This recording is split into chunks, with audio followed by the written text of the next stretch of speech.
kanyang pasasalamat, palakpakan natin ang ating susunod na senador. Yes! Manong Wilbert Lee!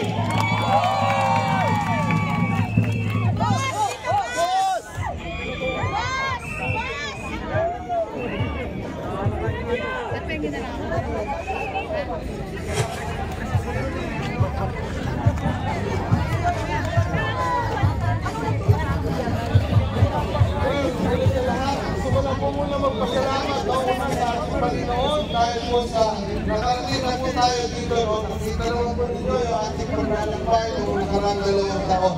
Maraming salamat po sa ating Panginoon, sa aking pong mga supporter po na nandito.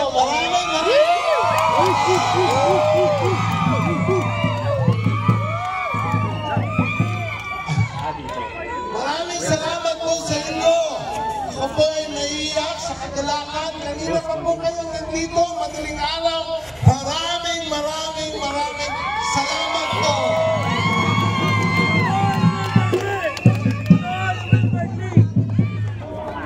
Well, yung sinimulan po natin sa Kongreso, gusto po natin ituloy sa Senado. Alam natin, mas marami tayong magagawa doon. At yung po yung nagtulak sa atin. Yung pong layunin natin, murang pagkain para sa bawat pamilyang Pilipino, tiyak na trabaho, pagkakaroon ng tiyak ng trabaho at sapat na kita para sa bawat isa. At higit sa lahat, gusto po natin mawala ang takot at pangamba sa pagkakasakit ng bawat isa.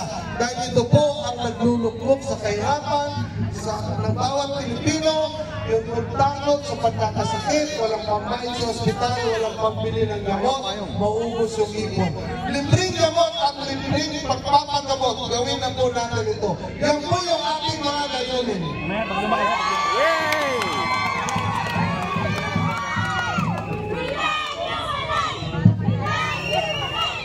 Well, napakalaking hamon yung po ating pong hinaharap, pero alam ko po, sama-sama po tayong lahat, kasama po kayo, sama-sama po natin itahakin ang isang landas kung saan pantay-pantay, hindi lang po ang justisya para sa mayaman, kundi para sa lahat. Isang lipunan kung saan winner tayong lahat. Kaya po natin ito. Pag tayo ay sama-sama, walang laban na hindi kayang ipanalo.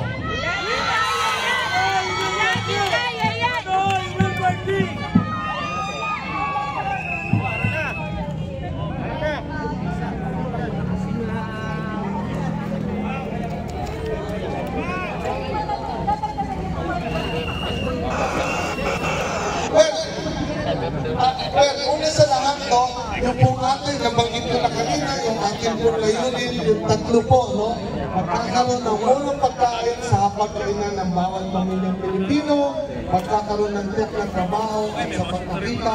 Nakakalungkot po pag nakikita ko na yung ating mga kababayan ay kailangan pa po maging ng bansa para po sa trabaho, sa kabuhayan. Yung po yung gusto natin pong alisin at lahat, higit sa lahat yung huli, yung pong pagkakasakit. Gusto po natin yan ay mawala. Yung takot at pangamba sa pagkakasakit. Maraming salamat po ulit sa inyong lahat. Sama-sama po natin tahakin ng isang landas tungo sa isang lipunan kung saan winner tayo lahat. Maraming salamat po ulit sa inyo.